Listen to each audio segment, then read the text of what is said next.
Welcome back to the Tomahawk Talk Pod. As always, I'm your man Jeb Mays. With me, as always, I have Ryan and Jose, and we have a special guest with us here today, CJ. What's going on, guys? I love Jose that you have your MH2 headband in your name tag there. So, on my radio show today, I do a radio show for Sirius XM called Loud Outs. I do it pretty much every day. My partner today, Ryan Spilborgs, we do Festivus Fridays, and he was complaining. His complaint of the year was that too many guys were wearing headbands. And so I buried him on it. I was like, "Are you kidding me? Like, they're fantastic." I'm like, "Are you telling me you don't like Michael Harris's headbands? They're amazing. The amount that he carries on the road, I don't know if you guys saw that we covered that this year, is insane. The amount that he has." I'm like, "They're good for the game." So I love that Jose has that right now. So just gotta say, like, honestly, I just have this happen to make it to just to get the happen. So I Yeah. have to name Michael Harrison to get the happen. Oh, that's your Twitter account? Yeah, it makes a lot of sense, man. I mean, it's a fun thing that he does. And you're right. I mean, we talked about on the broadcast, like there's just a great opportunity for Michael to have his own line. I know the Braves have done it, but I think it would take off like crazy. So my youngest is 16, and these kids are crazy. Like they see something that a big leaguer is doing, and as soon as they catch on, it's over. Everybody has to have one. So, Just to make you feel a little bit better, Jose, I wear one every day at work. So, Well, first question I have for you, CJ, is one question we're all wondering right now. We see the chemistry, we know, we watch every day. How awesome is it to work with Brandon Gaudin? It's amazing, and I feel very fortunate. I've been really lucky, man. I've been doing broadcasting now since 2013. Freelance for a little while, then got to work for Fox, then went to Texas for 7 years, and now getting ready here for year two with the Braves. And I've been blessed with like really good people to work with. It doesn't matter what you're doing in life. It's nice to have people that you enjoy being around when it comes to going to work, and it doesn't feel like work. Our situation in particular, because we're actually on air and there's chemistry that is needed, makes it even better.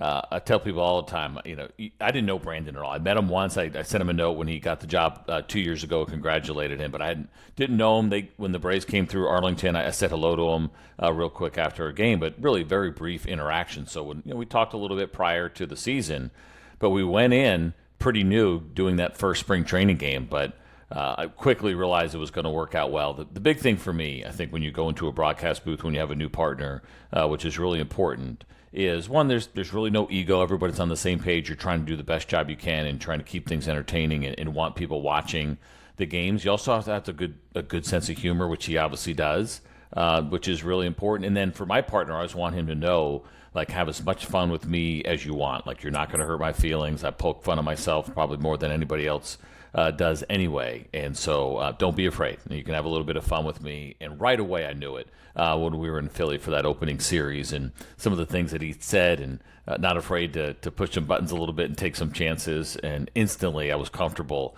with Brandon. And year one was so much fun. And I'm looking forward to year two even more. That's it's like, awesome. we are sort of experience. And he's sort of so good. I mean, we just had a year with the Braves, and it's just been incredible chemistry that you have. You know what I mean? Since the beginning, since he got here, he became a fan favorite from the beginning, and then you rolled in. And it's just been incredible ever since. I would Yeah. say, not Yeah. sure if this is a statement. I think like we might have the best booth in this year. Yeah, I appreciate you saying that. It's hard coming in, being the new guy. And I was concerned because everybody loves Frenchie, including me. And he was the one that actually reached out to me and let me know that he was going to be stepping back a little bit because he has younger children. There'd be an opportunity. He thought I'd be a good fit. But this is a big broadcast. this is a really big broadcast, right? We cover a big part of the country, and of course, there are Braves viewers on the television and radio side all over the country, especially the way that you can now absorb content. So it was a big step up, and Texas was great, and I love my time there. I love the people that I worked with, and they were very kind about letting me out of my contract. I was still under contract with them, but I had been living here, and they knew that, and so it was really kind of them to let me out to be able to do this. But I'm not going to lie to you, man. Like I'm nervous coming into something like that. I mean, it's almost like when you're playing, like once you get into kind of where your strength is and where your confidence is, like for me being on the mound and now being in the booth, everything's fine. But leading up to it, you're like, man, I got to win this fan base over. You don't want to try too hard. You don't want to be somebody you're not. You don't want to try to be Frenchy, right? Just be you, and hopefully you is going to be good enough. And this fan base was so incredibly kind to me early on. I think it helped that I played here a little bit. It wasn't long, but I've been around and I've been doing radio and other things. And I always hear from Braves fans calling into our radio show. So that helped a little bit. And I knew you're never going to have a 100% approval rating in this industry. But people were really good to me. I hear something here and there from a fan that wasn't happy, and I get it. Nobody loves change, especially when you have a voice that is beloved as Frenchie's is. But man, I couldn't have asked for a better reception. It went above and beyond. Nah, man, you've been absolutely fantastic. Honestly, when you, I think it was like first game, I was like, yeah, this is going to be good. It didn't even, like, I love Frenchie, but it was like a seamless transition. It was really, really good. You and Brandon got off on a really good note. Like, the chemistry with y'all was really, really good, and you could tell it in the booth. It was absolutely fantastic.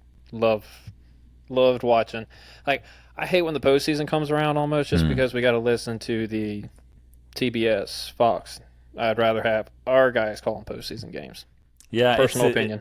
It's the downside of what happens. Obviously, there's so much money in the game right now, and a lot of that money comes from those national broadcasts and what they pay for the postseason, right? Places like hockey, the first round is local, right? And then it actually goes to the national broadcast. But our sport has gotten so big from a financial standpoint, there's great value in those games. So I get it. I understand it a lot of times, and I like a lot of the national announcers. I don't love all of them when it comes to preferences. We all have our preferences.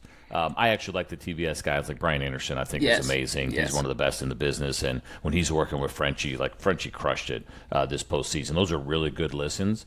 There are times though where I will listen to the local radio broadcast during the postseason. And it's hard. Like I've done national. I was fortunate to start out doing national, not necessarily postseason, but had national games. And you hear the criticism every time you do one that you hate both of the teams. Somehow people concluded, if that was even possible, and you didn't want anybody to win. So I understand that part of it, but you do go in completely objectively. The other side of it is you just don't know the team as well as the locals do. Right, as much as you're watching this team for, our local broadcast, we're doing 146 games, I believe it is, of the 162 on average because of the ones you lose to national. Plus, you're just, they're all the way in. You're around the team. You just know more the nuanced things, the little things that are hard to pick up on the national side, and they work hard to try to do it, but it's never going to feel the same. That's why I love local more. Same thing like when I left Texas and went to the Braves broadcast. When I was at Fox and FS1, I was still under contract with them. And I'd said, the Ranger job had opened up, and they were kind enough to let me pursue it, and then ended up getting it. I wanted to go local from national, which is the opposite of what I think most broadcasters would tell you. But for kind of the reasons you're talking about, the idea that I want to dive in to a local team, hopefully become a recognizable voice with the team. You get locked in with the community. All those kinds of things were a bigger draw to me than necessarily doing the national stuff. As much as the national stuff is fun, I also I had a ceiling, and I wasn't going to be calling the World Series anytime soon. So I always felt like local was a better gig. Quite honestly, it's more work. And it's more fun. And, I get it. We all hear it from fans during the postseason. I did it once this year, and I did it once when I was in Texas, too, where I took Brandon calling a homer and put it over the clip of the postseason game and kind of put it out there on X just to let people kind of hear what it would have sounded like if Brandon had called that home run. Speaking of that, I want to talk about the in-game memes and how you get away with that. So, one, I'm not great. I don't know how you guys are, man, but like doing one thing at a time is not always best for me. I'm better off having like 5 things I have to get done than one thing. I operate better that way. If I have one thing, it might take me a couple of days to get it done, like around the house or whatever it may be. Give me a list of things, 5 things I got to knock out, and they'll probably all be done that day. I have a little bit of that in me where I like things going on all the time. As far as kind of what I was doing with the strike calls and the missed calls, I had to plan ahead. to some degree. Like I have the shell there, and all I'm doing, quite honestly, is I just do it through iMovie. I already have the shell, and I'm just screenshotting it off of usually the MLB Bat app, or we have a tool called the MLB Research Tool we have access to, which is amazing. And I drop it in, and hopefully get it, edit it right, and it fits in right, and kind of let it go. So it's fun for me. I like engaging on social media. It's fun to hopefully bring a smile to some folks, or keep them entertained in a way that we're not going to be able to do that on the broadcast, right? There's no way, especially maybe some of the language that would use, or almost language that would be used in something like that. I like doing it. It's fun, but yeah, it's pretty much, people have asked me like, oh, do you have people doing it? No. I don't know about you guys. I'm scrolling social media a lot, like laying in bed, wasting time when I should be sleeping. And then if I see something that's like, oh my, that might work there, then I'll screen record it, save it for later, and then try to edit it up so it actually would fit into a bad call from an umpire. So I try to engage. When I was in Texas, they didn't love me engaging all the time on social media at times. And when I first got there, I realized, like, when people were a little, maybe had something to say on the negative side, I'd push back a little bit. I stopped doing that a long time ago. They didn't like that at all. They're like, please don't do that. So I don't. But yeah, I like engaging with fans. I think that, I'd say, Braves fans, if they take the time and want to have a little bit of fun, I try to get to everything, and I always try to throw something out there that I hope is at least a little bit entertaining. I'm just going to say it. Yeah, as long as you have the approval to keep doing it, I'd keep doing it. We love it. Absolutely. I mean, especially I know me, Jeb, and Jose, we are on Twitter during the game. Like, it is fun if we're able to interact with guys who are closer to the team, closer to the game. It just brings a little bit more of an element to us that we don't normally have. I don't know why they would tell you not to do that. That is fantastic for fans. What happened at one point, it turned into in Texas, don't tweet during the game. My bosses there were just a little bit more sensitive. It's all about how you handle social media, right? And like I said, my very first year, we were in New York. The Rangers were playing the Yankees. Matt Bush was closing out a game and getting ready to face Aaron Judge. So all I did actually during the commercial break was just tweet out real quick, hey, 6-5, 1-run lead. Matt Bush is coming in and Aaron Judge is leading off. Like, come check the game on back then, which was Fox Sports Southwest. Well, I did it so fast in between the break that the score was actually 5-4. I said 6-5, right? So it was a 1-run game, but I had the number wrong. Again, I'm trying to do like a lot of things at once. I'm going to make some mistakes, make a lot of mistakes. Well, somebody, of course, can't just let it go, right? Oh, this new guy doesn't even know what the score is of the game. That's like the response, right? And it just really pissed me off. And I should have just let it go, and I didn't. So I bit back a little bit, and I was kind of being a little bit of a wise guy about it.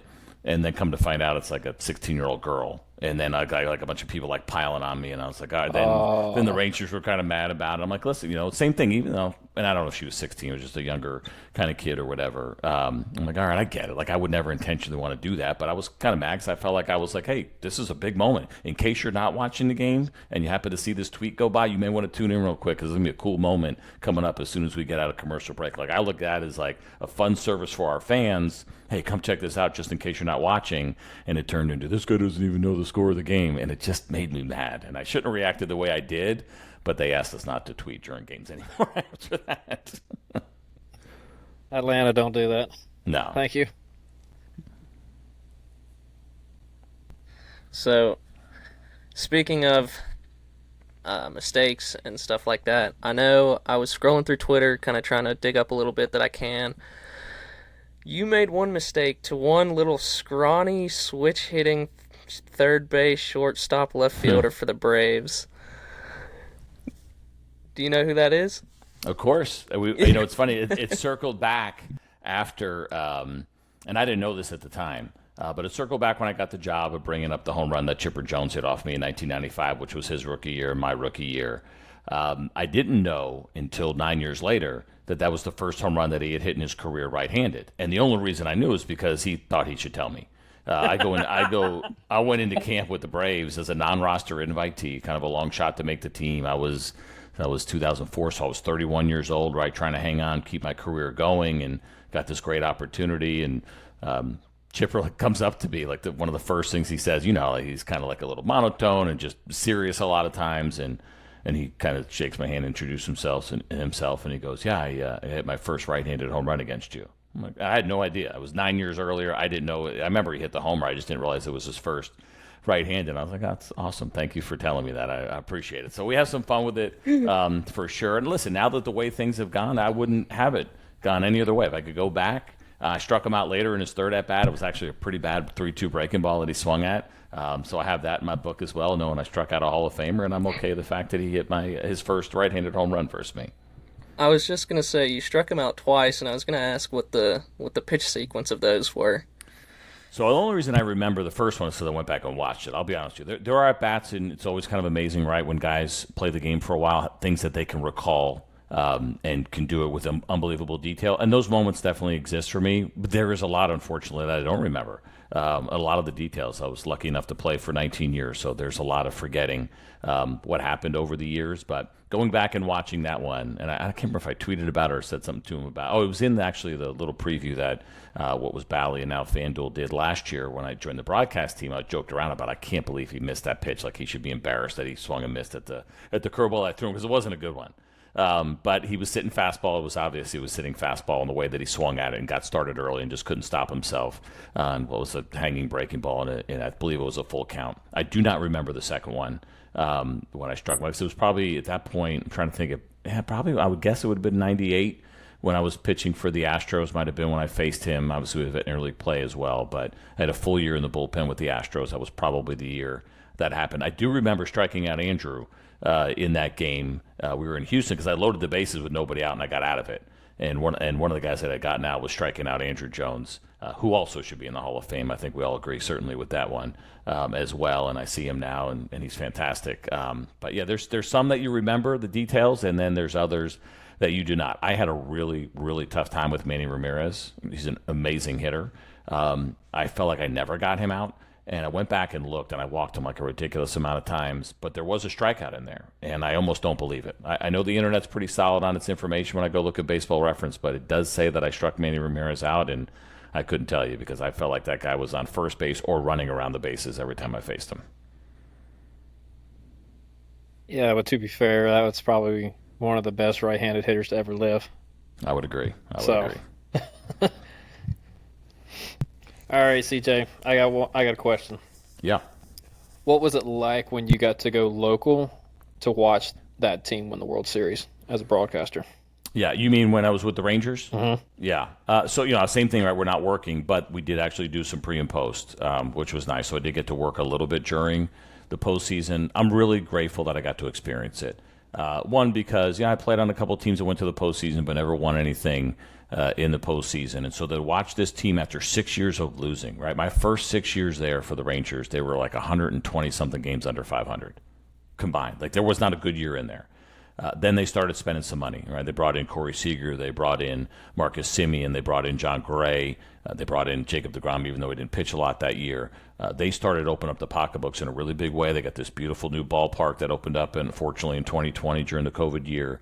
But to see the struggles for 6 years in the organization struggle as much as they did, and then to watch a run, to see them finish it off, changed my mind about a lot of things. Like it was really cool to see it for sure. But I think about how I analyze what I think is important in the postseason, and some of that changed because we'll talk about momentum a lot, right? How important momentum is. You'll never hear me say that again because the Rangers had zero momentum going into that postseason, right? I don't know if you remember, but they lost the division the last day of the season. Right, and it was a bad loss. It was a 1-0 loss to the Mariners, who had already gotten eliminated the day before, so they were drawn dead at that point. They had nothing to play for.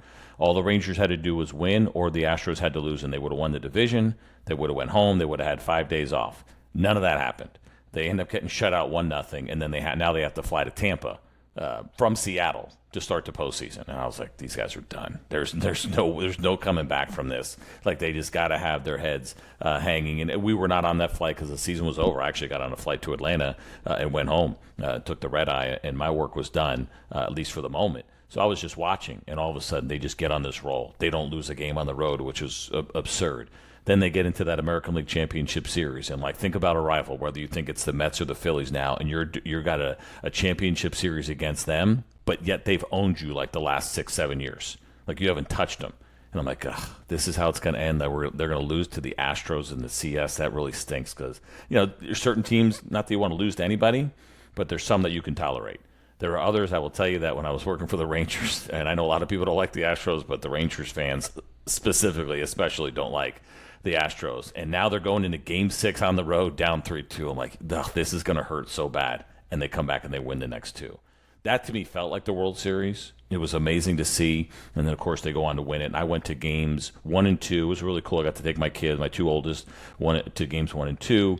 And then I took my youngest to game 4 in Arizona. Or game 5, was it game 4? And then I was going to take my wife to game 6, but there was no game 6. So she didn't get to experience any of the World Series. But I came away learning a lot about how many different ways you can win. And one of the things that sticks out to me, again, momentum doesn't matter. Having great players does. Obviously we saw what the Dodgers did. Corey Seager, what he did even in Game 1 of the World Series and what he did throughout. Other guys stepping up in big spots, right? You can deal with some injuries. Injuries happen. Evan Carter, who would not even been in the big leagues if Adolis Garcia did not get hurt in September. Kid who was 21 years old, all of a sudden he's hitting in the middle of the lineup in the postseason, right? So you just never know what could happen. You don't have to be completely healthy. It would be nice, but you got to have good players. And that was the difference. At least that's what I witnessed watching the Rangers win it all. So, to say, you know, 20 so what to cut, and a lot of people are saying that postseason wasn't the most entertaining or the best postseason. I feel like that postseason was actually really, really fun. Series versus the Heat versus Houston, Texas had was really, really fun. That whole rivalry. I actually know because I lived in Houston for 3 years, and I had quite a few neighbors who were really, really Houston fans. So just imagine. Yeah. That series was really fun. The World Series versus the D-backs was cool. And personally, I really enjoyed it. So, yes. Yeah, I know it didn't rate particularly well, and I get it. And that, when it comes to television, they want the biggest markets, and so Arizona and Dallas, and we know it's a football town, but there's great baseball fans there as well. And the Rangers aren't even in Dallas or in Arlington, right there between Fort Worth and Dallas, and so it probably didn't rate particularly well as far as ratings go for Fox, but it was entertaining. I mean, that first game where it looked like the D-backs had it, and then Seager hits the big homer, and then Garcia hits another. There was entertainment there. If you love baseball, you love it, right? It's just a matter of the casual fan, that secondary fan who maybe is more interested in the bigger storylines, right? I mean, Dodgers, Yankees is about as great as it gets for TV executives. They'd like at least 6 games. That's when they really start making big money. But for us that love the game, they're almost all good. In terms of baseball, it's very, very baseball. Yeah. Very much I would agree. Yeah, I enjoyed the Ranger Astro series. I enjoyed the Philly Diamondbacks just because the Phillies get to lose. Mm-hmm. Yep, that was a great part of that postseason too, right? Absolutely. Nobody saw that coming. I mean, you sit there and you look at a young Arizona Diamondbacks team. Yes, there's some pitchers there, but you're like, there's no way they're going into that atmosphere in Philly. And their story was different. As much as I'll say the Rangers had really good players and poured a lot of money into their team, it was a little bit different for the D-backs and their ability to get there. They made a bold move at the deadline, right, in moving some players to be able to make that happen, especially getting Seawald. You got to take chances too, right? That's the other part of it, I think, too, for some of these teams, and even the way that the Rangers did in bringing in Max Scherzer, bringing in Jordan Montgomery. Like you got to get uncomfortable a little bit, I think, as well. But it was. I'm with you. I enjoyed watching the Diamondbacks beat the Phillies as well.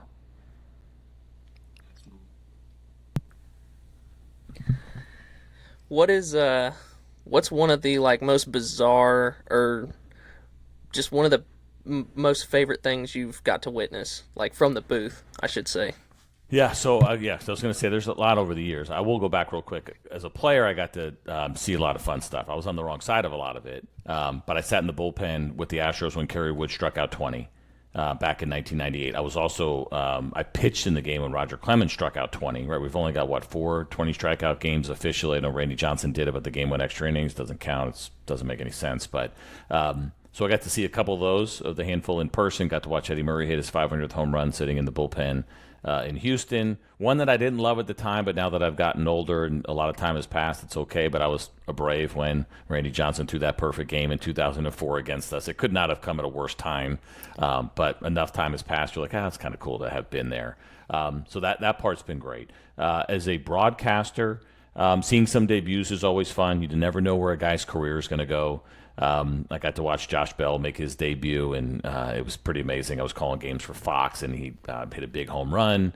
It was the second game that he played. We had a pinch hit the night before, then he hits a home run, and that was really neat. He's gone on to have a really nice career. I was in the booth when Adrian Beltre had his 3,000th hit, which is always neat. Cool. And when and we'll sit there and keep an eye on some milestones as they start to pop up for Braves players. When you're in my chair, that is stop talking time, right? So I was like, that's probably, as a broadcaster, I won't say nervous, but a little bit like really conscious of what I was doing or really not doing, which was, all right, when Adrian comes up, each at bat, every time he had a chance for number 3,000, like I laid out before he'd even get to the box and really kind of let it go and let your play-by-play guy take over. I joke about this all the time, but we actually won an Emmy for that broadcast, and I didn't talk. But I have one. So I'm like, all right, well, I got an Emmy for not talking, which is odd. I probably shouldn't have one. And Adrian actually signed them for us, which is pretty cool. There's like little local Emmys, and that's all kind of fun and whatnot. But I have one from that game that Adrian signed, which is pretty neat for a guy going into the Hall of Fame. So those are always fun. Walk-offs are always fun. Most of Game 161 last year, Game 1 of the doubleheader on Monday, felt like it was going to be pretty special. Then it was that nutty game, and unfortunately it didn't go the Braves' way. They win Game 2. They go to the postseason. But seeing Ozzie hit that double, I lost a little bit. Like I felt like a little kid at that point watching it. So moments like that are fun for sure. And I feel grateful for the seat that I have to be able to watch them. A funny story.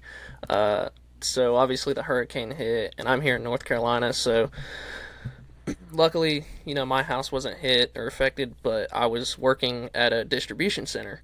So I was driving a forklift, and I had my AirPods in, and people are trying to tell me stuff, and I'm like, shut up. I'm like, shut up. Braves are playing. And one of the guys that I work with, he was delivering box trucks back and forth, and I was like, Ozzie just put us in front. And then we end up obviously blowing that, but I just thought that was really cool. That game was absurd. It was it's one of those things too where you're in the middle of it, right? So if you're sitting down watching a game, especially if you're not a fan of that team, you're just watching a big game, you're like, oh, that was a great game. I will tell you that when you're in it, and I would say in it, I'm not even in the game, I'm a broadcaster in the game, but when you're doing your job that's part of the game, I don't even think, I felt like it was nuts, but I don't even think I really understood the gravity of how insane that game was until afterwards. Like you start getting all these messages from people. Now nobody else is playing baseball at that point, so that's part of it too, right? It's supposed to be the off day, but realizing how many people are locked in to this ridiculous kind of back and forth game is wild. And I love that he said you drive a forklift. So when I was younger, my dad used to operate a warehouse, and I'd go work there in the summers and stuff. And man, I miss driving that forklift. It was fun. At least when you're 16, 17 years old, it's a good time. It was pretty fun. You didn't hit anything, did you, Jeb? I may or may not have hit the garage door. That's a little. You could tap it back into place or get it close. Well, it was the top, like where the forks raise. So the garage door was down so far, and I was pulling it into a truck, and it just, just slammed right into it. Yeah. We've all made that mistake. The night guy did it. Yep. Well, another thing. So I know, obviously, we'll probably talk more on this. Guys like Pierce Johnson, Jesse Chavez, Aaron Bummer, guys with these, like I know Braves country was kind of hesitant on the Aaron Bummer trade because we, gave up so much and his ERA was so high. But, he was a really big part of this team. He ate up a lot of innings out of the bullpen. And obviously Pierce Johnson, when he comes over in 23, I believe he had like a sub 1.9 or 1.5 ERA. I mean, crazy. If you know, like, how much work and how Alex identifies these guys with really, really good underlying stats, but just, not really doing good, I guess, at the moment, if that makes sense. No, it does. And this is, I think, right now where teams are battling the most. Who can find something that somebody else cannot find? In the case of Pierce Johnson, I had him on my radio show before I got the job and asked him about it. He's great, by the way. He's really good with the media. And he said they sat him down. They gave him a PowerPoint presentation on his stuff and how he uses it. And he said they sold him on it. And he went from, which was already really high breaking ball usage, right? I think he was already in the 50 percentile. That's a big number, where it went to like 75%. And that's absurdly high. You just don't see it. Now, he's got one of the best breaking balls in the game. He spins it harder than most, right? Him and Charlie are 3,000 RPM guys, which is a big deal.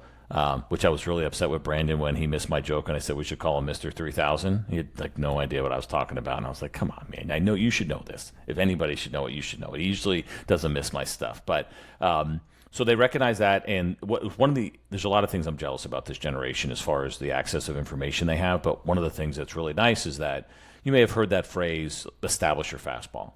It doesn't exist anymore. It doesn't matter. Leo, who I had, Leo Mazzoni, is a great pitching coach. There's a lot of tradition of things that mattered. And I think he would look at somebody like Pearson, like, you can't throw your curveball 3 out of 4 times. That's too high. This generation says you can, and I think Pierce is living proof that you can. Now, he started to run into a little bit of trouble toward the end, and then we saw the adjustment where he started throwing that fastball a little bit more. And it's not like he has a bad fastball, right? He throws hard. But I do think, going back to kind of your question, is you're digging into the data, you're looking at it, and then you start playing with your analytics department and your pitching people and starting to get some ideas. I mean, acquiring him as is would have been, I think, a decent acquisition just to get him out of Colorado, quite honestly. You knew he was going to be better out of Colorado. But it comes down to, is there something else there that we can tap into, which they did, and he's been great. And that's why they give him the extension. He's a great teammate and a great guy and all those things, everything you want, which the Braves do a really good job of making sure they bring in good people. It is amazing. I've been around a lot of teams and a lot of baseball over the years, up and down the line, from who's working at the ballpark to who's running baseball operations. They don't hire bad people. And if they find out you are a bad person, you're not going to last here. It's a really nice thing to be able to do and still win, right? It's one thing to be like, I want to be around good character people. Well, can they help you win? Because I was always a guy that would sit and understand, like, you know what, when rosters are 25, I don't have to have 25 Saints on my team. If there's a couple of a-holes, but they can help us win, so be it. And I think the Braves and other teams have proven that you don't have to necessarily look at it that way. You can have good people, which is nice to have. So that part is really great, and they've done that with Pierce and recognizing it. I was excited when Bummer got here, quite honestly, because I enjoy – first of all, pitchers that can keep the baseball on the ground. I know we've gotten away from that, how much it matters. We like the strikeouts more. But Aaron Bummer is such a great ground ball pitcher. And when you have really good ground ball pitchers that have these plus sinkers, you're going to walk guys. It's one of those things that they kind of go hand in hand. I know Max had a great ground ball rate and didn't walk guys, but more often than not, if you're a power sinker guy, especially as a reliever, think about Clay Holmes for a while with the Pirates and then eventually the Yankees. When that sinker is moving as much as it is, sometimes it's hard to keep in the zone. And so I was okay with that, knowing the walk rate at times could creep up on him. I think he's going to play an even bigger role this year. Quite honestly, they rearranged the contract a little bit, restructured it to make sure that he's here, but also to save a little bit on the AAV. I'm a fan. He fits in here really well. I think there's probably even opportunity for him to do a little bit more this year, but they recognize that. He's always been a guy that's had good stuff for sure, and I think that I'm not privy to exactly how the process works. Like I probably almost similar questions you have. I was actually driving today thinking about it a little bit, like, I'd like to ask Alex about this, but I don't bug them with questions because I also do radio. I don't want them to think that I'm fishing for information for another show, and so sometimes I'll just try to figure it out myself if I can. But they do a good job, as most organizations do. It's almost impossible to survive if you can't look at a potential acquisition and see if there's an adjustment. If a guy has just been okay, is there more value in that player? Kikuchi's a great example with the Astros last year. He was kind of doing okay. He goes over to Houston, same thing. They lay it out, and I can't remember exactly what it was. I'd have to go back and look, but it was, eliminate the slider, throw more changeups, whatever it might have been. He bought into what they sold him, and he took off, and now he's got himself $63 million from the Los Angeles Angels. That's crazy, a PowerPoint presentation. It's a nerd's game now. It's a nerd's game. So I came up in the generation where it was, you were still learning old school stuff, but as I was getting into college, then you started getting more analytics and stuff like that. So I was always, when I'm looking at the game and I'm looking at pitch sequencing, I'm using what I'm seeing from the hitter. How much of that do they still use in today's game, or do they have basically a playbook written out, like, this is what pitch we're going to throw this guy in this count all the way down, like every single count? Or is it like, okay, well, he was super duper late on that fastball, let's go back in and bust him back in to see if he's going to foul it off and make an adjustment, and then we can go to the breaking ball, or are we just going to go straight to the breaking ball? Yeah, it's a good question. I would say that, kind of watching guys, not everybody's the same. Are there players that are still going to go on feel? It's so interesting to watch Spencer Schwellenbach last year with his stuff, how deep So his good. repertoire ran, right, with all those different pitches that he had, and it would change game to game. And I don't think it was necessarily always game plan. I think he went on feel. Now, it could be feel from the hitter. It could be how do I feel that day myself, right? That's been the conversation that has gone on in baseball forever. Once we started getting tendencies, and it was certainly before my time, of what guys could hit and what they couldn't hit, and if the deal was, hey, this guy's terrible on curveballs, but my curveball is my fourth pitch, what do I do? Right? Do I throw my fourth best pitch and try to get this guy out? Okay, is he just bad on good curveballs, but he's good on bad curveballs, right? If that makes sense. Or do I go to my strength, right? So it's your strength versus the hitter's weakness. That back and forth, I think, to some degree still exists. I will see not nearly as much as it used to. But I bring up Schwellenbach as an example because I think he went on field a little bit more. He's not afraid to shake off catchers as a rookie because he had an idea what he wanted to do, which I love because it's also a great way to learn. Right, and you get into the big leagues for the first time and you think you can do this, and if it doesn't work, okay, what happened there? And that's where the conversations that are happening on the bench are usually about. Thought I could have done this. Oh, that would have been okay if it was 3 more inches in or whatever, right? You kind of go back and forth. Or your catcher's telling you, well, here's why I like this idea, even though you shook it off. This is why I wanted to go here first to then set up what you were talking about, right? So it could be Sean Murphy recognizing, you know what? He looked late today. We know what we talked about in the meeting and how he's quick. He's not quick today. Not having a great day. It's a long season. You're going to try to pick up on that stuff as well. There is a lot of in-game adjustments that go on. I would say that, most guys are not just laying out a game plan and saying, here's the order in which I'm going to throw my pitches, right?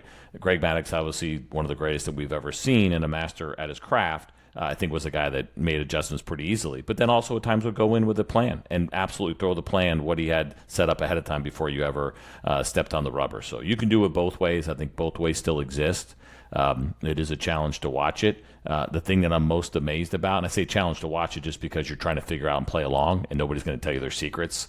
And then we don't have nobody's putting fingers down anymore, right? Every once in a while, it's like such a treat when Sean Murphy, and I can't remember who was doing it last year, might have been Max or somebody, but where either the pitch com goes bad or they just don't like it, and you're seeing a catcher put his fingers down. I get so excited. I'm like a little kid because then we'll go tight on it, and we get to play along. Right? I mean, anybody can tell you what happened after it happened, right? But I love to bring a viewer in to try to play along a little bit. So if there's nobody on second base and they're going one sign and if we see it too, I'm like, all right, they're going to go curveball. I like to talk about it beforehand. Oh, I wonder what they're going to do here. They're going to go fastball and they're going to go breaking ball. You see the 2, they're going breaking ball. Now we can all anticipate together how it's going to end up because we know what's happening. I miss that so much because it's so fun. And then when a guy shakes too, right? That's the other part of it. Is that, okay, Murph puts down to 1, shake it off. Oh, he doesn't want to throw the fastball. He doesn't want to throw the changeup. Oh, he wants to throw the curveball, right? We can talk about that conversation and why. We can talk about why we think Sean Murphy wanted the fastball, and it took a couple of pitches to actually get to the curveball. So pitch com has ruined most of that, unfortunately, for us, but it all goes into, I think, that same conversation about pitch selection, getting to where you want to go. But I would say it's not like college baseball where they're in your ear telling you what to do. You do have the freedom, and obviously even if you're a rookie, you have the freedom to shake. You got to throw what you want to throw, and you got to throw it with conviction, which makes what Chris Sale did last year even more amazing. And the thing that I learned about him that still sticks to me this day that I was blown away by, we talked about it enough on the broadcast, is that he's never shaken off a catcher in his professional career. Never. Like, that's nuts. And here's Schwellenbach shaking like 4 times in one pitch, right? And I'm like, that's amazing. This guy's about to win the Cy Young Award, and he's telling us, well, in high school I couldn't do it, in college I couldn't do it, and I just got the pro ball and said, all right, I'm just not going to shake. So he is a non-thinker. He's not worried about it. He trusts his catcher, and he throws everything he has with conviction. It's amazing. It also helps when you got one of the nastiest sliders and 98 Doesn't hurt. running. God. Doesn't hurt. And a good changeup. His changeup was probably the biggest surprise pitch. Rick Kranitz talked about that in spring training. I was with him. I was like, dang, that is a good pitch. But you're right. Fastball slider is where we always would take the conversation with Chris Sale, but he's got a good changeup too. Speaking of changeups, you think Ronaldo needs to throw his changeup more? Well, that's a good question. I don't know. I mean, Ronaldo did a really good job last year with his stuff. I think that we knew that we were going to see a little bit of a change as far as what he was doing with his repertoire because he comes out of the bullpen. But he had started before, right? So he knows what it is. That's a good question. I mean, what we saw both breaking balls for him. I'm looking at it right now. We saw both breaking balls with him. So I think we saw more curveball usage, right? Because he had been mostly fastball slider coming out of the bullpen. You're right. I mean, the changeup usage was low. It was only about 4%, and really, he didn't throw it to righties, which I get. If you got a slider and a curveball as a right-handed pitcher, and they're good, and they are with him, you probably don't need that changeup. But 7% usage on the changeup I'm looking at right now to lefties. They hit 238 against him. That's pretty respectable. I probably wouldn't overthink it. The walk rate was a little bit high against the lefties, and they did take him deep 7 times of the 10 homers he let up. Maybe. I wouldn't be overly concerned about it. I mean, his slider and curveball are really good, and he did a respectable job against the lefties. Now, if you're talking about can he get deeper in games, can we see more 6-7 inning outings potentially this time around? Right, you had to be a little bit careful with him.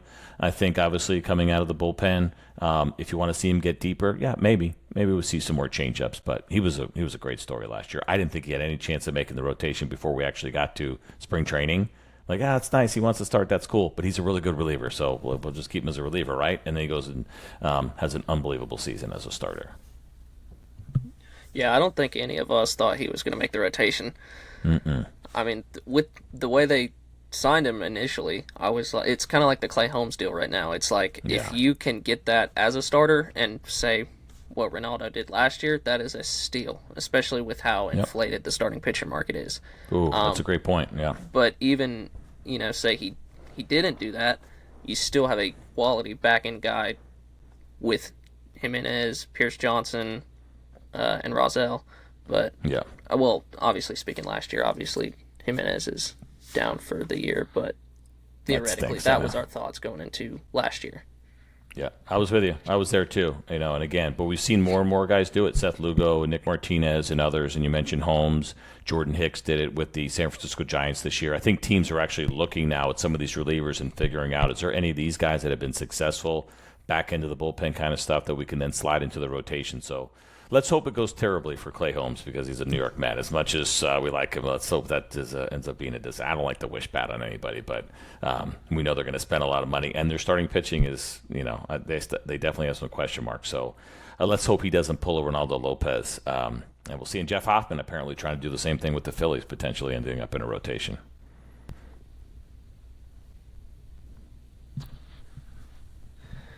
Do you think the Braves could be in on Hoffman? It's a good question. If they've already had the success to do it, I don't see why not, because it's the same situation Ronaldo was in last year, right? It's that, one, even if he were to start, you're going to have to be very careful. With Ronaldo, if you remember, right, how many times he actually pitched on regular rest was you could count on one hand. There was times that it hurt a little bit because they would bring somebody up and they would struggle, and basically once Strider got hurt, it was your first 4, and then that fifth spot did not go well until Spencer Schwellenbach took it over, and then finally, which was nice. So if you were to do something like that, you'd have to create some space for him again, but they were very successful at doing it, and then you have that same fallback plan, right? Worst case scenario, he ends up going into the bullpen and doing a good job like he's done in the past, and with the timing of the Joe Jimenez deal, that might work out. So it's possible. I haven't heard his name, and I don't pretend to be really well tapped in. Again, I don't ask the Braves questions. People in the front office, I don't ask them those kinds of things because I don't want them to think I'm digging for information where we're just having casual conversation. So, but I don't ask. But it's not a bad name. I think I was really hoping Evaldi, quite honestly. Yes. I thought that would have been the one. He got a great deal. I didn't think he was getting 3 years and $75 million. It goes back to what you were talking about with where we are with the price of starting pitching right now. It feels like, and I know a lot of people are saying the same things, but perhaps it's Walker Buehler, somebody else on a shorter-term deal. He finished well. I'm assuming he just wants the 1-year bounce back, and so we can go get paid next offseason in a big way. It was a bad year, but the last couple looked right. He looked like his old self again. So that could be the kind of addition that they go for. But who knows? Hoffman, that's a good name. I hadn't heard it. It's a good one. We'll see where they go with this, because they want to get a starter. I think Alex has been pretty clear about that. Jose, man, hop in. I'm sorry. It's just, I'm still kind of fan on the inside, so I'm just listening and I get into a habit of becoming kind of a viewer as well. I did think of a question. So, actually, no, I'm sorry, not a question, more of a statement. To be honest, I feel like at this point, I don't even spend time trying to guess what I was today. Because I feel like every year I try to anticipate what the Braves are going to do in terms of moves, trades, signings. But it always seems to come from out of nowhere, essentially. everything no one was expecting. So I Yep. feel like I trust LA to do a few moves and raise money for 2025 for sure. Yeah, I'm with you. It's the same thing. He is really difficult to try to track. Like we can look at the roster, we can all have our ideas and where we think they might go, and there'll be something that comes out of nowhere that nobody was anticipating. It's just that we get anxious for it, right? Like we want to see it, whether it be left field. The only big name, and I shouldn't say the only big name, but I don't know if I'd want Santander playing a lot of outfield, quite honestly. He's more of a DH, but he hasn't been a good DH in his career. But it could be a name. He is a switch hitter. Teoscar is a guy that I kind of hope. My wish list was Evaldi and Teoscar in particular, Teoscar Hernandez. And he's still out there, but it's going to be a big contract. For sure. He really wants to go back to the Dodgers. So if they can get close, I think they would bring him back, especially since they didn't get Juan Soto. And there's a lot of teams in on him. And he seemed like he'd be a really good fit. Seems like a good guy. I like him a lot. But yeah, we all do it, and then it's all of a sudden, boom, they trade for Corey Seager. They're not going to. I'm just saying, like something ridiculous that nobody was anticipating out of nowhere. Like, how did he pull that off? And that's been consistent. It's hard to do year in and year out, but obviously the Braves believe in him, and as fans, we have seen it with some consistency. I I would so take Corey at shortstop right now. I posted an AI-generated shortstop. picture of Seager the other day. I mean, he's a North Carolina guy, for whatever that's worth. He would fit in here perfect, but you can see what the Rangers are doing, right? They're not taking a step back. They're staying aggressive. I think that division's probably up for grabs. We'll see what happens with the Astros, but now that Tucker is gone, I don't think Bregman's coming back. No. They could be in a little bit of trouble. They got Paredes though. I think he plays with third. He does, yeah. So they got a kid. They actually got their first round draft pick from last year too. Who came out of Florida State. And he's also a third baseman. What was interesting, I didn't really know this, and I went and looked because guys were talking about it. Paredes, I mean, there's guys that are dead pull hitters, and then there's what this guy does. Paredes, if you go look at, you click on Baseball Savant, just put his name in there, the show his homers. It looks like they all hit the foul pole. I mean, they're all like right down the line. There's a couple that are like straight away left field, but everything else is a dead pull. So you put him in a place like Houston, and you figure you get a little bit more production. He'll have a field day in the Crawford boxes. Yeah, that seems like it. Speaking of Houston, I'd be interested to see what they would some safety pieces. So it's a good point. Fromber has got 1 year left, and he's making a lot of money. That's the only other side for him because he was a Super 2, meaning he got to go through the arbitration system 4 times. Right? Normally it's going to be 3 times unless you have what they call Super 2 status. And his projection, I'm going to look real quick. I think it was like 17. 17.8 right now is his projection in arbitration. It's just kind of ballpark, right? You could go to arbitration and win and make more. You could go to arbitration, lose, make less. But they figure that midpoint is somewhere around 17.8. I like him a lot. Another lefty, nasty sinker. He could be a little bit emotional, but he is a top of the rotation kind of guy for sure. But it would take a lot. I don't know if the Braves are in that position. But that's an interesting name for sure. Now that Tucker's been traded. Yeah. He eats innings. Yeah, that's a good point. Yeah, and which would be nice to have. So that's the kind of thing, right? We talk a little bit about that on maybe Fromber would be available just because of the money he is making, and they're a little bit tight on payroll. But I felt like they're doing that to try to get Bregman back. But even though they move Tucker and they bring third baseman, I'm like, I don't think they're getting Bregman back. So unless they got to spin it, they need a first baseman too. They need outfielders in a big way. So yeah, it's an interesting name. And there's others. I know that like Zach Gallen's name came up. I'm like, I can't imagine the Diamondbacks would trade him. And Luis Castillo is out there right now with the Mariners as a possibility. They have great young starters. They run up and down the line, but he basically has left on his contract what is the Nate Eovaldi deal. He's like 3 years, and I want to say maybe $73 million or something like that. And Eovaldi got 3 for $75, and he's 3 years younger. But he would cost you. He would cost you something significant. I don't know if we got the position players in our system to help the Mariners out. They need corner infielders. They need a first baseman and a third baseman, or I should say maybe a second baseman and a third baseman. They need offense, and I don't know if the Braves can match up with them. No, the farm's a little thin on our side, unfortunately. Yeah. I do want to ask you, so you obviously got a front row seat at the 2024 Braves. Besides the injuries, what was the most disappointing thing of this team this year? It's a good question. I mean, disappointing obviously is how it finished. People asked me what I was most looking forward to, and that was watching Ronald play every day. So that ties into kind of what you're saying there with the injuries. I don't know. I mean, I'm generally more optimistic on things when I'm watching, again, calling so much bad baseball with the Rangers for years. Like, it was kind of funny. We got a text, I want to say maybe it was like the middle of May or June from our boss for Brandon and I, and just seemed concerned like the way the team was playing and trying to stay positive. And it kind of made me laugh. I'm like, this team's still like whatever it was, 8 or 10 games over 500. I'm like, you don't know bad baseball. And I was like, this is easy. I could call these games standing on my head and still feel like at least I'm entertained and hopefully keeping everybody else entertained. So it is funny, your perspective. But I don't think I was disappointed. I mean, outside of the finish, right? I had that thought, like I was telling you earlier about the Rangers, like, okay, didn't go into the postseason with a lot of momentum. However, there's good players on this roster. And, we didn't know the extent of Chris Sale's injury, right? I mean, we didn't. We weren't pretending, we weren't lying on television. We thought, hey, is he going to pitch game 162? They kept saving him and trying to figure it out. And then when you realized he wasn't available for 162 and they needed to win that game, that there might have been something else. Luckily, nothing significant. He should be back. So not having him in the postseason certainly hurt as well. And you never know, because when you have great players, that's what I'm saying, you could have went on some kind of run. There were still enough good players in that lineup.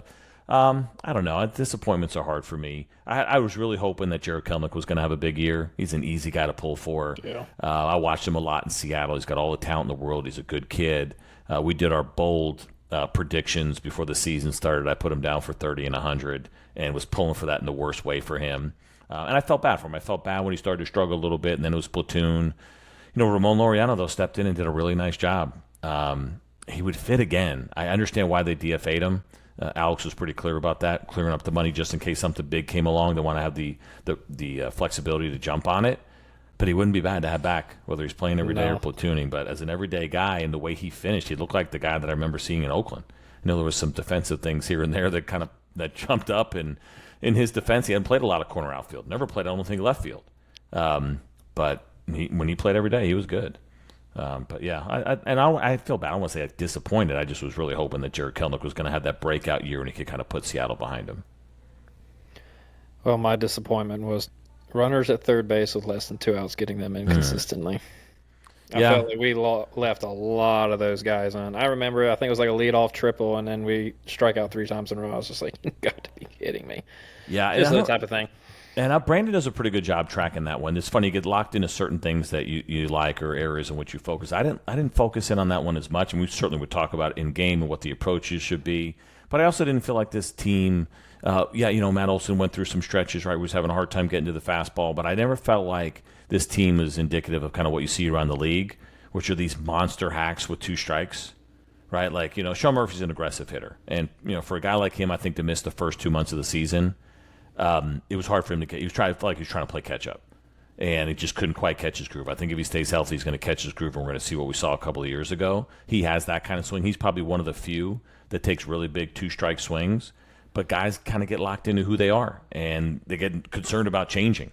But other than that, when you look at the lineup, and I know that Orlando will chase, and he's susceptible to it. It's who he is. But when you're talking about the guys you're really counting on, I never felt like, man, these guys are just, they don't know what they're doing. It was like, this is who we are. There's a couple of guys like that, but I never felt like it was a bad sign offensively from the approach, I guess, collectively as a team. But you're right, they certainly had their struggles at times. Just to think about what you were saying, I watch as many games as I can throughout the season.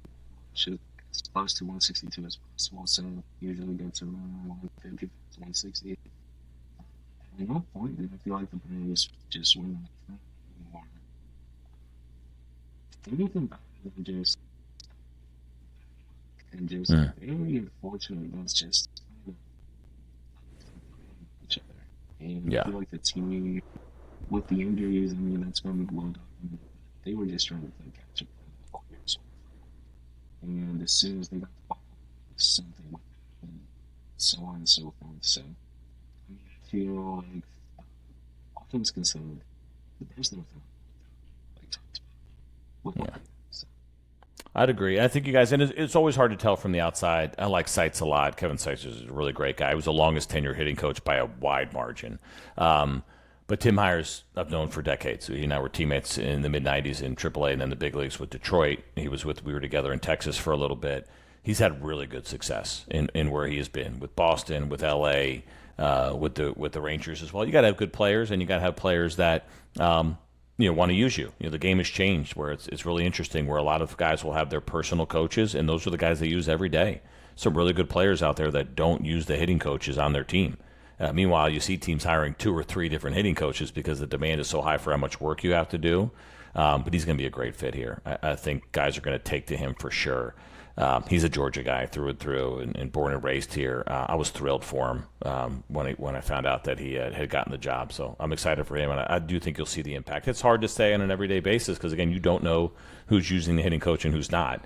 So it's not always fair to criticize the coaches. It doesn't happen as much with pitching as it does with hitting, but it has exploded as far as guys using outside coaches and teams. There was in my career, you wouldn't even think about it. That was not even on the table. You're not allowed to do that.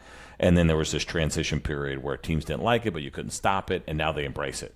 And now a team will go to a big-time player's hitting coach, or if they're using Driveline or whatever, and try to get information from them and see what they're doing and how they're doing it. So it is a completely different time. But so keep that in mind when you might be criticizing coaches. They might not be coaching that player. Yeah, Sites also had a lot of stuff going on off the outside of the stadium this year, unfortunately for him. Yeah, him and Craney both, but they continued to grind, and people stepped up. And Eric Abreu did a really good job. Eric was a teammate of mine in the winter ball. Whatever was that, 2012.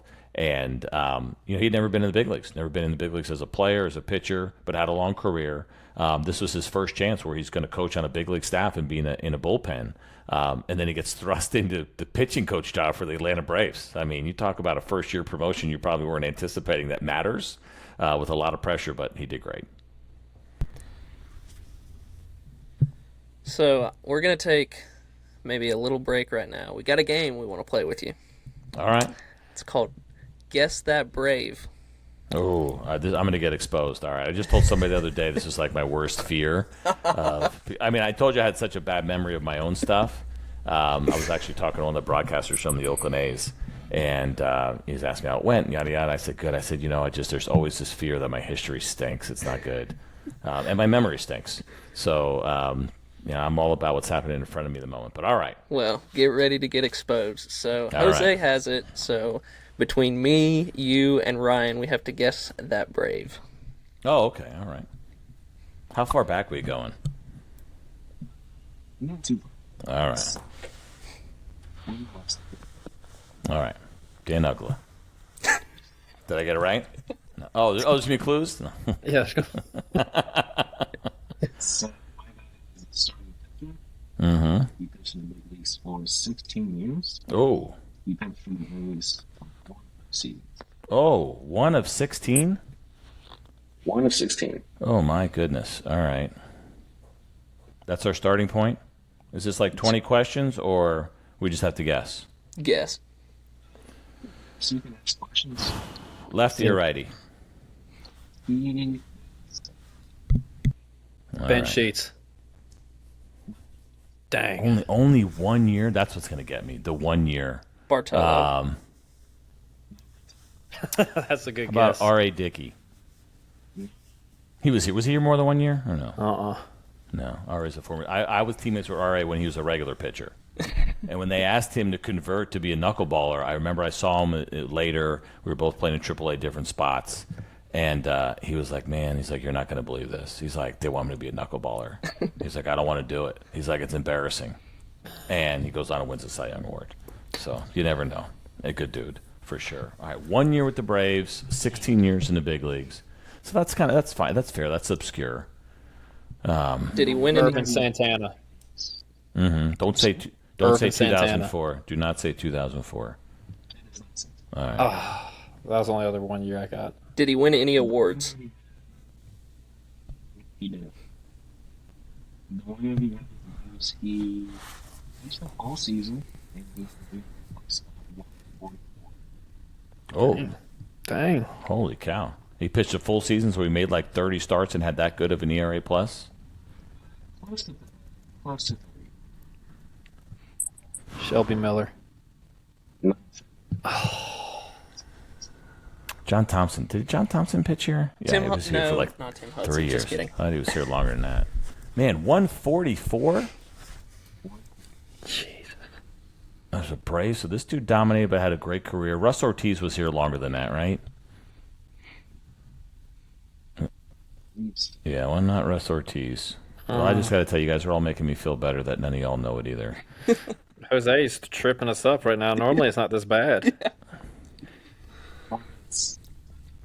Season he pitched 136 innings.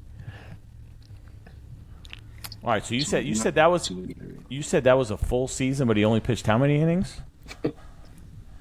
136. So was it 1994? Is that why? No, way more recent. So, uh, 25 games, 24/7. All right, All that's right. fine. Can you give us a year now? Just a range. 2018. 2018. Oh, you guys are really gonna... Kevin Gausman. No, Oh, 2018. 2018. All right, I feel a little bit off the hook right now. 2018, but only pitched 1 year. So it's just that one guy comes in and leaves, and you don't think anything of it, but nearly had himself a full year. Former Marlin. I cheated. Anibal Sanchez. Oh wow, wow. I don't feel God, bad. I forgot about Anibal, man. Holy I don't- cow. I don't feel bad about that at all. He was so good for us that year. He missed a little bit of time with that hamstring injury, too. That's why I was only 136. Yep. Wow. That's a tough go of it. He only had 7 wins of his 24 starts, but he was dominating. We had a bad offense in the 18. Yeah. We had Freddie and Ronald. That was it. 2018 season was this. I still remember that bomb ender in CRT hit in Arizona that really catapulted us into the postseason that Yeah. year. Oh, that was nice. Lucas Duda I always also looked at hit that. one. I looked at that year as that the Braves weren't necessarily putting a team together to win a division, but somehow they figured out a way to win the division. At least for us, covering the team nationally, I'm going to say they backed their way into a division title because what was a 90-win season, so it wasn't like they won 84 and won the division. But it was it felt like they weren't quite ready to get that thing started where they're going to pour resources into it, like bigger ones. And all of a sudden it was like, oh, no, never mind, here we go. And they won it, and then they've just been in it ever since. NL East was really down that year. The Mets didn't really do good. The Phillies were projected to be the runaway NL East favorites, and they didn't do nothing in 18. All right. I'm going to ask you, CJ. Yeah. Max Fried, he's gone. What's your reaction? He's not coming back. So I shouldn't say that. I guess you never know on the back end of it. The money was surprising. Yes. And, you go the extra year. I think the Yankees, once they don't get Juan Soto, there's a lot of pressure on them, even though obviously you're talking about a pitcher versus a hitter.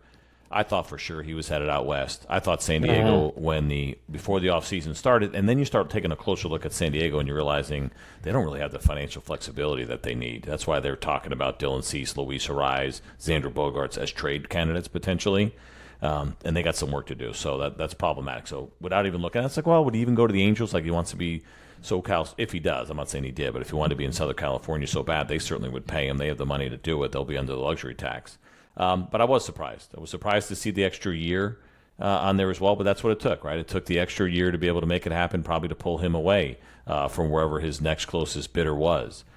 Good for him. You guys know as much as anybody, he is a winner. He's consistent. A little bit of health issues here and there with the neuritis and the blisters and lower back over the years and groin and hamstring stuff. But I really like watching him pitch, man. He's a fascinating guy. Trying to stay ahead of the curve, like he's a tinkerer, right? Stopped throwing his slider last 4 starts of the regular season. Last 4 starts, like all of a sudden I'm just going to throw a sweeper and not throw my slider.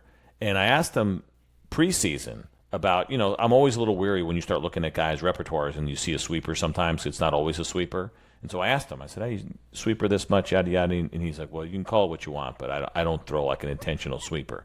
He manipulates his slider. That's what he told me at least. And then all of a sudden he goes to a full-blown sweeper by the end of the year.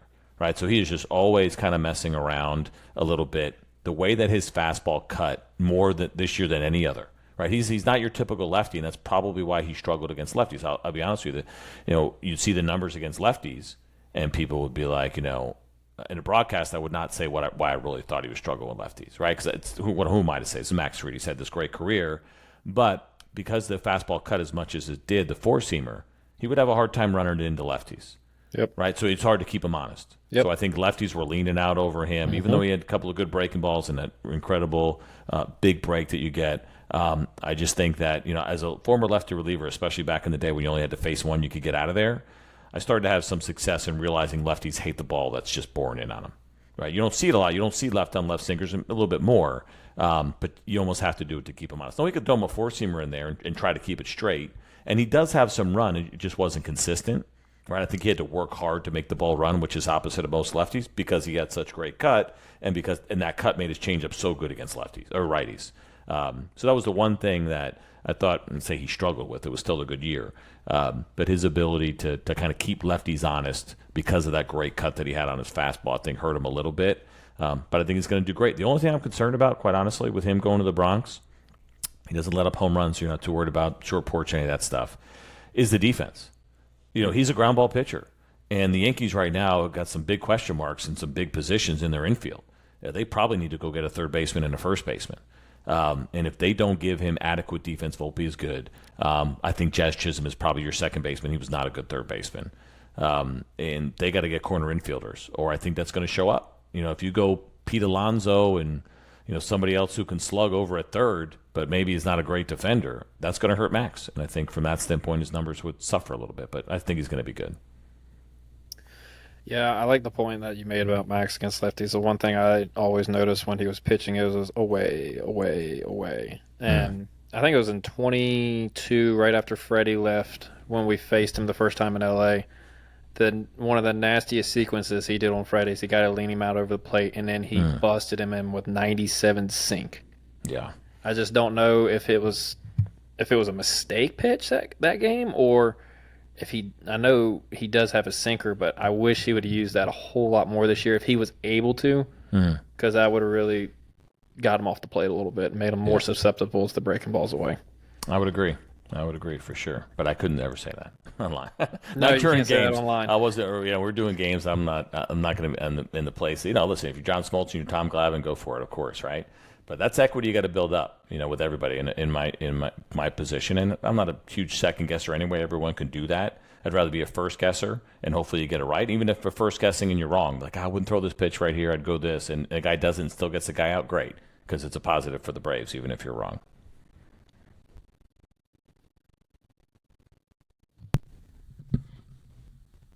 Go ahead, Jeb. Oh. I was just going to ask, obviously I reached out to you on a tweet. You were talking about a little old show called Eastbound and Down. I had just finished that when you tweeted that, and so I was just wanting to know what your favorite part of that show is. Yeah, so I'd never seen it actually until I started watching. I've seen all the clips and stuff that kind of make their way around, but I just had never watched it before. I wouldn't mind backing off the language a little bit on some of that when you're watching it, but it's funny, man. I mean, it's really funny, and you think about guys you play with over the years and take the little things and accentuate and make them even a little bit worse, right? Some of the ignorance, some of the goofiness. That line about not trying to be the best at exercising is one of my favorites. I mean, that's just awesome. It's so great, especially because he's out of shape. He doesn't look like an athlete on top of it. It's funny, man. There's a lot of really funny stuff in there for sure. But I think I probably watched about 5 episodes, maybe the first season. You're sitting there. I have older kids. My youngest is 16. The other two are in their 20s. But still, you're sitting around. You're like, I don't want anybody walking in right now where it's, I'm not saying that I never curse, but it was a little over the top at times. It's funny how Grant Holmes goes from being a TV star to pitching really well in the bullpen for the Braves. I know. It was kind of awkward when he was asked about. He is such a nice guy too. What a great story from the year. But felt like I can't remember if it was during the Players broadcast where they were kind of joking around with him. And I don't think he even knew what they were talking about.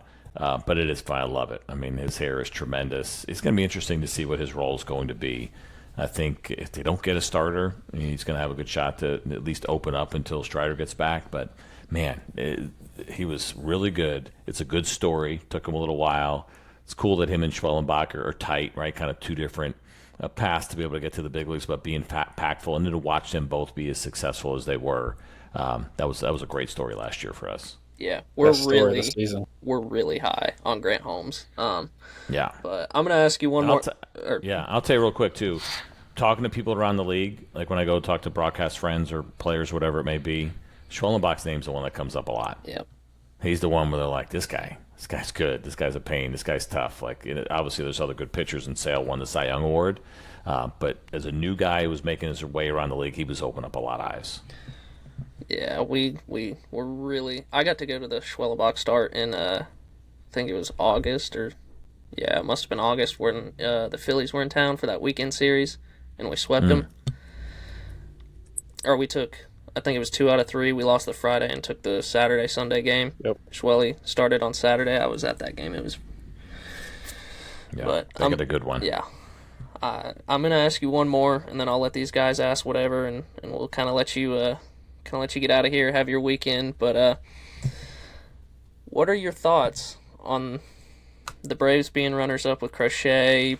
What do you think the pivot is? What do you expect? Kind of stuff like that for the team heading forward. Yeah, Crochet was kind of a pipe dream. Again, what we talked about earlier, I don't know if they really matched up well with the White Sox to be able to get a deal done. I felt like the only way we were getting Garrett Crochet was going to be a 3-team deal somehow, some way. And even then, I think it would have been pretty tough to be able to pull that off. So it would have been nice, but I don't think the way things were organizationally that it was going to be a match. The White Sox wanted position players. The Red Sox got pretty aggressive doing it. I was surprised to see that we hadn't seen a guy with at least a little bit of big league time, that they take all basically prospects that hadn't seen the field yet, but it wasn't going to happen, unfortunately. I think we all dreamed on it. So now, it's what's next. And listening to Alex talk at the winter meetings, I think we all know, I mentioned it earlier, starting pitcher is certainly something that they're focused on right now. You always get down to, would you rather pay a little bit more or give up something out of your system to get it done? Like I think the Nate Eovaldi comparison to Luis Castillo is a perfect example. Essentially, they're very similar guys, even though Castillo is younger, but it's the same money. And so would you rather pay the 75, or even if it cost 80 to get a guy, say, for 3 years, and I'm not even sure they'd go there? Or is it, would you rather give up pieces and bring a guy in who's making a little bit less than that, but you got to give up something out of your system to make it happen? I've always preferred to spend money and spend a little bit more to get a guy in, so hopefully you can keep your system intact as much as possible. But then you turn around, you watch A.J. Preller spinning guys left and right, and he just seems like he can't wait to trade away minor league players. I know he can't, but it seems like it. And they figure out a way to kind of get him back, too, by trading a guy like Soto, and they're talking about maybe potentially trading Cease and Arise. So there are definitely ways to do it. Love to bring Dylan Cease home. He's a Milton, Georgia kid, which is just down the street from where I am right now. He's really good. But 1 year with this pitching market, I'm not sure we would be able to afford it. I imagine we'll be talking about him a lot a year from now as a guy that hopefully would want to come home and pitch for the Atlanta Braves, maybe if that ends up being a fit. But if you're talking high end, and high end would be nice. We're all looking forward to Spencer coming back. But obviously he's not going to be ready for opening day, and I don't know when exactly. None of us do when that's going to be. But how much time he misses is, every week he's gone is going to matter. You can't replace him, but a guy like Dylan Cease would make you feel a little bit better since you couldn't get Garrett Crochet. So I don't know about, thinking about Sean Manaea. It sounds like the Mets will probably overpay a little bit to bring him back. They need to. I think they really need to, more than the Braves need him, just because they're going to give a guy $750 million but have a questionable rotation is crazy. So I think he'll end up being back there. But we'll see. I'm trying to, trade-wise, I don't know if there's as much out there, like I mentioned a couple of names earlier, but I don't think it's going to happen. So Dylan Cease, to me, on the pitching side, it would be a fun one to get into. And there's still some secondary guys. We mentioned Bueller. That'd be fine, too, for a year. And then you're not giving up anything to get him. Would Sonny Gray be a potential The candidate? only thing with Sonny, yes. And I thought Sonny Gray last winter, to be honest with you. The only thing is that with St. Louis emptying out the way they are, at least indications, and again, you never know what's going on behind the scenes, made it seem like they were not going to trade him. As much as there was other things going on, and I don't know what his status is as far as his ability to block a trade with that deal that he signed, because it's only year 2 of that deal, right? Sure. And so I think that part of it, if there's anything there, I'm sure it exists, but got to believe he'd also want to come here. But I got the impression, at least early things I read, is that they were not so much interested in moving him as much as, not bringing back Goldschmidt. Arenado's a guy that's available. We'll see about Ryan Helsley. Helsley actually might not be a bad ad. Now, I don't know if he wants to come and set up his year before going into free agency, and it'll cost you something to get him for sure. Actually, give me David Robertson instead. Pay for Robertson, don't trade for Helsley. He'd be a great fit, right? That'd be kind of bringing him home a little bit too, right? He's an Alabama guy, isn't he? Auburn? No, he didn't. He's an Alabama guy, if I'm not mistaken. Double check me on that. Or is he North Carolina? Where's David Robertson? He's not far from here. He's somewhere in Braves country. Birmingham. There we go. Yep. So let's get him here for sure. Into that bullpen would be a nice ad. What'd you think of the Soto contract? I thought they heavily overpaid in money and in years. Because for me personally, Juan Soto is probably top 2 hitter in the game. You could probably make a case for, in my opinion, Freddie's probably the best pure hitter in the game, in my opinion. But he is a one-dimensional player. He can hit, and that's it. His glove, not good. Speed, not good. Arm, not good. It's just the bat. And then as Father Time has shown us over years, that's going to slow down. Your reaction time slows down. You got to guess more. You got to get going earlier. And pitching, 98, 99, 100, 105 in some cases now. I don't know how well that plays even year 8, year 9 of that contract.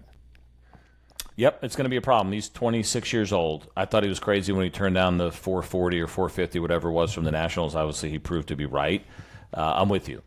Despite the fact that he was a Gold Glove finalist, which is a minor miracle and questions the system to some degree. You're right. There's only one thing he does well. He does it exceptionally well. It was interesting to hear him talk about culture a little bit in Dynasty, and I know some guys will give us lip service, but I think I believed it a little bit, and I think there's something about the Mets culture that he was drawn to as well, quite honestly, compared to the Yankees. I got to play for both teams really briefly, but it feels a little corporate there.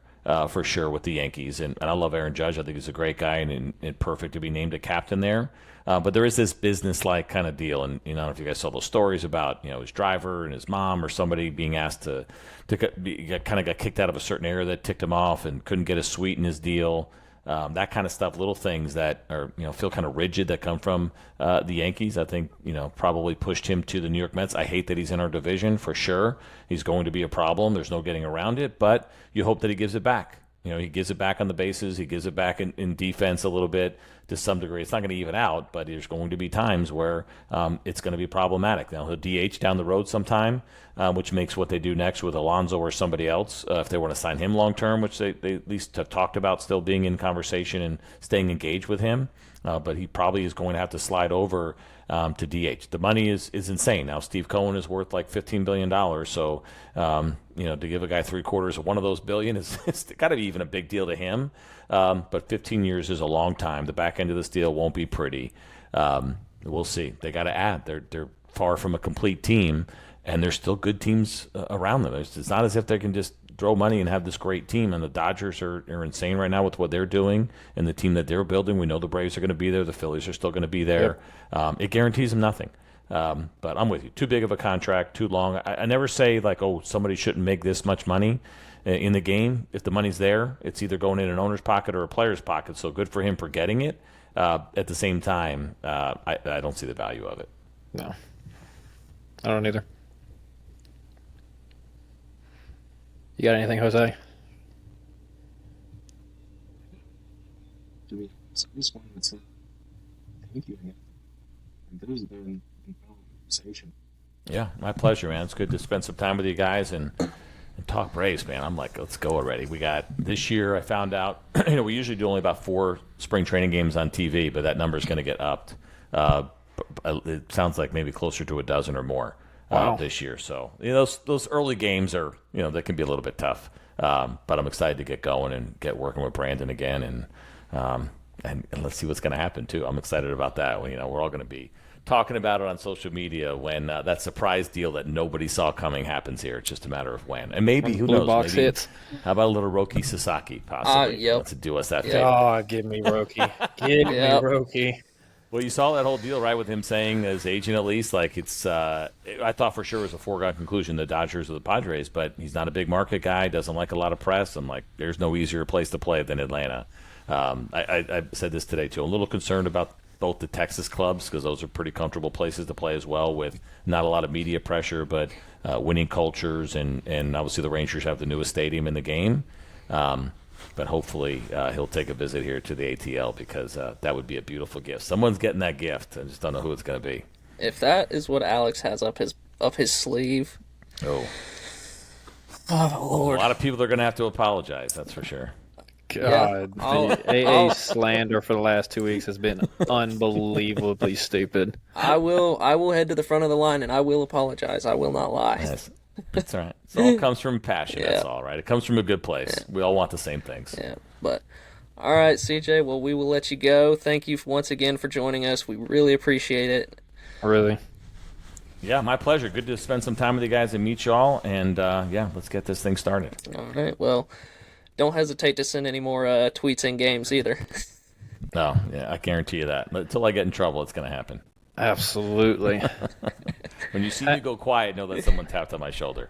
Listen, I don't know how, if Brandon can get away with the Hand and Johnson joke that he did a couple years ago.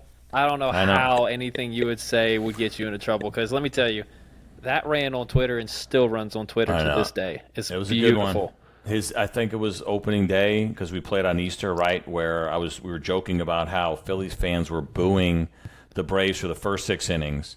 And then I think he said, or I can't remember. And then he said, yeah, and then they're booing their bullpen for the last 3. And he said that they would boo Jesus at the resurrection. And I was like, that's when I knew. I was like, oh, I'm in a really good place. And the other one, real quick, we were in St. Louis, and I had said whatever, like a breaking pitch, it was in the dirt or whatever. A guy didn't swing at it, and I used the phrase that he spit on that pitch. And Brandon went, hot too. And I was like, oh, man, like he's not afraid, man. He is not afraid. I love it. I love BG, man. God, Yeah. I'm so glad we got him. He is a gem, dude. He gets it for sure. All right, boys, I'm going to go get some dinner. All right, you do that. Thank you, Once CJ. again, thank you. All right. Yep, my pleasure. See y'all.